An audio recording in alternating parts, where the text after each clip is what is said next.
一场赛车比赛的最后关头，车队挨个通知车手不要内斗，安全带回。一位车手回复收到，另一位则默不作响。2014年 F1 第3站巴林大奖赛，为了纪念举办 F1 10周年，萨基尔赛道灯火通明，第一次改为了夜赛。当夜幕降临，巴林大奖赛即将正式拉开帷幕，所有车手在做最后的准备。前一天的排位赛，梅奔6号赛车 0.2 秒险胜44号队友一贯在手的汉密尔顿，所以德国人将从杆位出发。里卡多虽然排位跑到了第3，但需要接受罚退10位的处罚。而第2排的印度力量和威廉姆斯单圈差了梅奔1秒。这场比赛不出意外，梅奔将1-2带回，但梅奔领队 Toto Wolff 依旧神情严肃，他似乎预感今天的比赛将载入史册。5盏红灯熄灭，比赛开始。萨基尔的主直道上轰鸣四起，22台赛车似有千军万马之势，发出震耳欲聋的响声，呼啸着冲向第一个弯角。杆位出发的德国名宿罗斯伯格向内线挤压汉密尔顿的空间，但第2出发的汉密尔顿起跑反应更为出色，几乎与队友并排。眼见前方即将入弯，罗斯伯格只能重回外线，选择时机。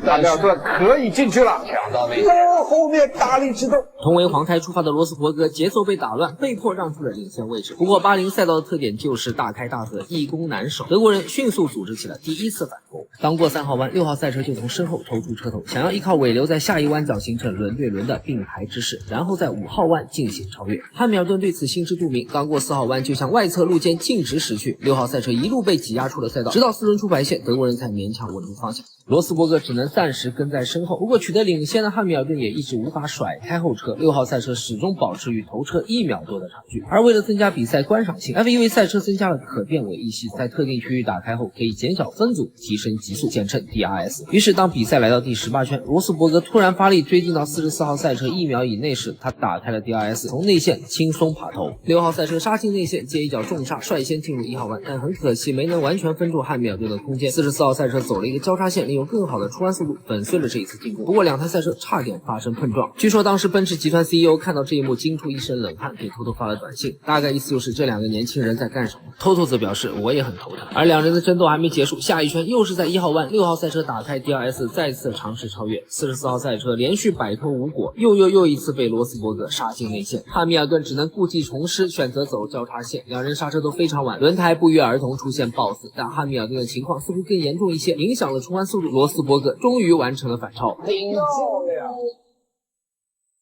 罗斯伯格顶住了。但当你以为德国名宿至少能领跑1圈的时候，44号赛车像是安装了火箭推进器一般，在4号弯前的直道上疯狂地咬住了罗斯伯格的屁股。下一秒，汉密尔顿抽出车头发起进攻。不过与队友选择不同的是，汉密尔顿没有打算在5号弯动手，而是选择走交叉线先形成并排，然后利用位置优势在6号弯再完成反超。此时的汉密尔顿像一名国际象棋大师，运筹帷幄。果然，凭借对连续弯道的顶级理解，汉密尔顿只让罗斯伯格的领先位置保持了不到30秒。但是罗斯伯格在内线没问题呀，没问题呀。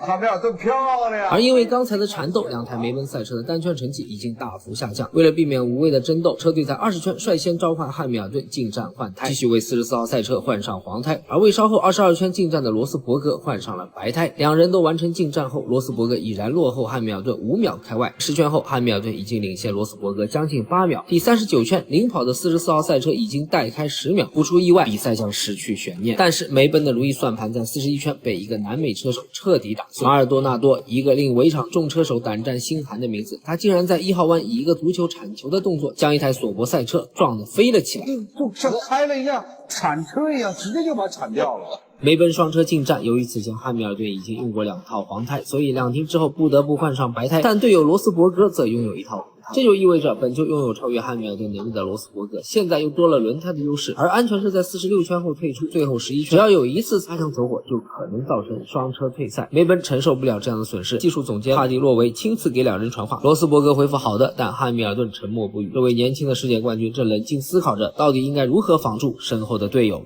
决战时刻，汉密尔顿1号弯走防守线，罗斯伯格没有 DRS 不敢贸然行动。转眼间到4号弯，6号赛车再次尝试，但依旧速度还是不够，看来只能等到 DRS 能用的时候再进行超越了。镜头一转，第52圈，罗斯伯格开启 DRS 在弯道前进行超越，这次特别提防了队友的交叉线，但汉密尔顿见招拆招，马上变换战术，选择走外线继续保持领先。4号弯前，汉密尔顿依旧防罗斯伯格走交叉线，而一旦名宿选择走左侧，那等着6号赛车的就是无情的空间挤压。困难了。